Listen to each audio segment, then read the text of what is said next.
Good morning, students. In my last video, I had talked about electrochemical cells in which the chemical energy is converted into electrical energy. That video could not be completed. Last part of the video was left. The last part of that video, which I was trying to explain, was how do we calculate the EMF of a cell. The EMF of any cell is the electrode potential of cathode minus electrode potential of cathode. The electrode potentials are mainly measured in as reduction potentials only. So in order to represent a cell, we can say that it is electrode potential, reduction potential of cathode minus the reduction potential of anode. If you want to find out whether a reaction is feasible or not, we have to find out its EMF. If the EMF comes out to be positive, that means the process of reaction about which we are talking is feasible. In your NCRT book, on the last page, that is I think page number 94, some questions are given, two ions are given, and you have to find out whether the reaction will be feasible or not. What we have to do is, we have to simply find out the EMF. If the two are connected in an electrochemical cell, we have to simply find out the EMF of the cell, that is electrode potential of cathode minus electrode potential of anode, and if it comes out to be positive, that means the process is feasible, that means the reaction is feasible. How do we represent a simple electrochemical cell? You can very clearly see here metal, metal ion, the double line which you see is the salt bridge, then copper, metal ions, and then metal. On the left hand side you have anode, and on the right hand side, the left hand side electrode is the anode and the right hand side electrode is the cathode. Whatever is written on the left hand side, you know that is anode. Whatever is written on the right hand side, you know that is cathode. One important thing which was left was, what is the function of a salt bridge? A salt bridge is introduced so that the current can flow for a longer period.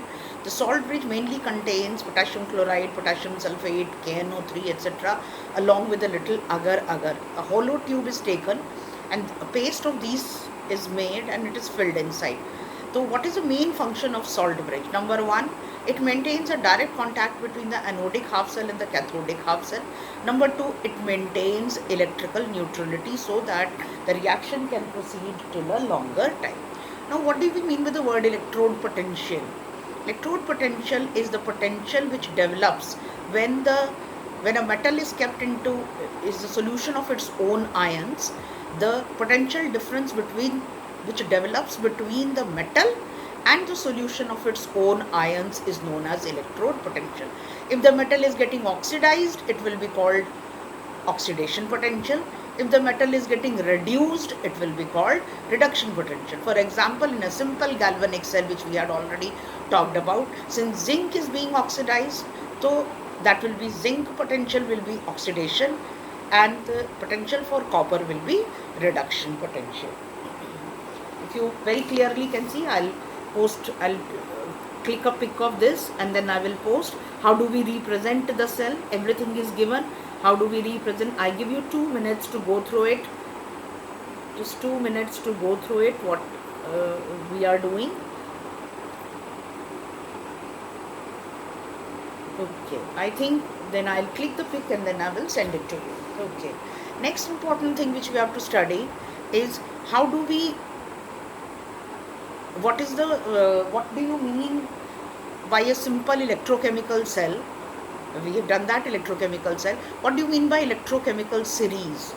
A series in which all the potentials of metals are arranged in the decreasing order from negative in the increasing order of their reduction potential. If you see the electrochemical series, you will see that on the top there are certain metals where potential comes out to be negative, and as we move down the potential gradually increases from negative to positive. So what is an electrochemical series?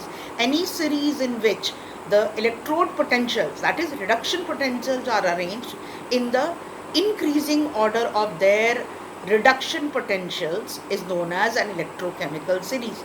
As we go down in the electrochemical series, the potentials increase, that is from the value comes out from negative to more and more positive. To any such cell any such series in which the electrode potentials are arranged in the we can say increasing order of their reduction potentials is called an electrochemical series. Another very important topic we will do about later on about applications of electrochemical series. Now before we do this, let us find out how do we calculate the electrode potential. I have got a zinc rod dipped in zinc sulfate, or I have a lead rod dipped in lead sulfate. How can we find out the potential of a single electrode?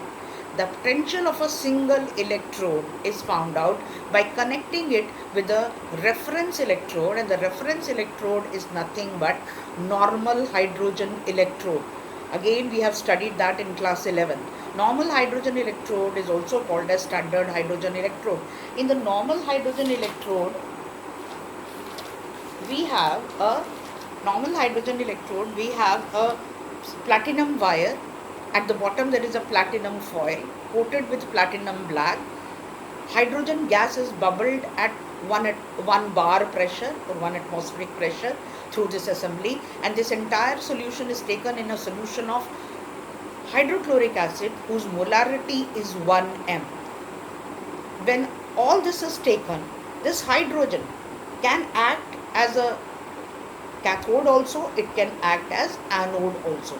If hydrogen ions which are present in the solution gain electrons, it behaves as a cathode because reduction takes place. If hydrogen gas which is being bubbled gets oxidized, then it acts as a anode because here oxidation takes place, in the previous way reduction takes place. So what is a normal hydrogen electrode? A normal hydrogen electrode is said to be a reference electrode to which we connect our different cells and we find out their electrode potential. It consists of a long platinum wire coated with platinum black. At the bottom there is a platinum foil kept in a solution of hydrochloric acid whose molarity is 1m, and hydrogen gas is being bubbled through it. You can see I have given equations. It can behave as an anode also, it can behave as a cathode also. If hydrogen gas gets oxidized, it behaves as anode. If hydrogen ions get reduced, it is behaving as a cathode. By convention, it has been found that standard hydrogen electrode potential, when measured under these standard conditions, hydrogen gas being bubbled at 1 bar pressure, hydrochloric acid solution 1m, temperature 298 Kelvin, the standard electrode potential of this standard hydrogen electrode is taken to be 0. Now, suppose I have a zinc rod dipped in zinc sulfate solution. How do I find out its potential? What I do is, I take zinc rod dipped in zinc sulfate solution, and the other side, making it as anode, on the other side I connect it with standard hydrogen electrode. We know that the reading which comes out in the voltmeter will be equal to electrode potential of standard hydrogen electrode minus the electrode potential of zinc rod dipped in zinc sulfate. Since we know the EMF will come in the voltmeter, and we also know that the standard hydrogen potential has value equal to 0. So whatever value we are getting for that will be actually the electrode potential of zinc rod dipped in zinc sulfate. Similarly, by connecting different metal ions, metal rod dipped in their solution of their own ions, we connect them with standard hydrogen electrodes, and gradually we find out, one by one we find out the electrode potentials. You can very clearly see this is how I have depicted how you can find out the potential of zinc rod dipped in zinc. On the left hand side I have taken a zinc rod dipped in zinc sulfate through an external wire. A voltmeter is there, and here I have taken the standard hydrogen electrode. If we calculate the EMF we already know it will come out in the voltmeter, will be given as this minus this. This we know already is equal to 0. That means the value comes out for zinc rod dipped in zinc sulfate. Similarly, suppose I want to find out the potential of copper rod dipped in copper sulfate. What will I do?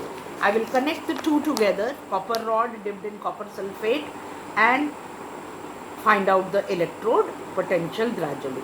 Now, one very important thing which I am going to tell you, if the potential comes out to be positive with respect to standard hydrogen electrode, that means it is comes out to be positive, it is reduction potential. Similarly, if it comes out to be positive with respect to normal hydrogen electrode, it is the potential of anode. So remember, negative potential is for a cathode and positive potential always is for anode. Okay. Now let's come to the applications of a simple. Okay, let me just repeat one point to remember. If the potential which comes to the normal hydrogen electrode, I was wrong earlier, comes out to be positive, then that means it is cathode. It comes out to be negative with respect to normal hydrogen electrode, it is anode. So negative is anode and positive is cathode. I give you 2 minutes to simply go through the important point which I have given here. If electrode potential comes out to be negative with respect to normal hydrogen electrode, it is anode, and if it comes out to be positive with respect to normal hydrogen electrode, it is nothing but cathode. Okay, I hope you must have all understood this. How do we find out whether this, another important question, can you store a zinc rod dipped in copper sulfate solution? Can you store a zinc rod dipped in copper sulfate solution? Since it is a zinc rod, that means zinc will get oxidized, and we have a copper sulfate solution, that means copper will get reduced because there will be copper ions. So copper will be the cathode and zinc will be the anode. What will we do? We will simply calculate the EMF of the cell. If the EMF of the cell comes out to be positive, we will say the reaction is feasible. If the EMF comes out to be negative, that means the reaction is not feasible and we cannot store zinc rod into this. So simple questions come, can you store a silver rod in copper sulfate solution? Since it is silver rod, so silver will get oxidized. The one which gets oxidized is nothing but anode. One which gets reduced, is cathode. So silver will get oxidized, which is anode, and copper will get reduced, so it is cathode. Potential of copper is 0.34, potential of silver is 0.80. So 0.34 minus 0.80, the answer comes out to be negative. That means if the reaction is negative, EMF comes out to be negative, that means we cannot store a silver rod in copper sulfate solution. In your homework, I will give you a few this type of questions. Next, very important, okay, the next topic which I am going to deal, I'll do in my next video.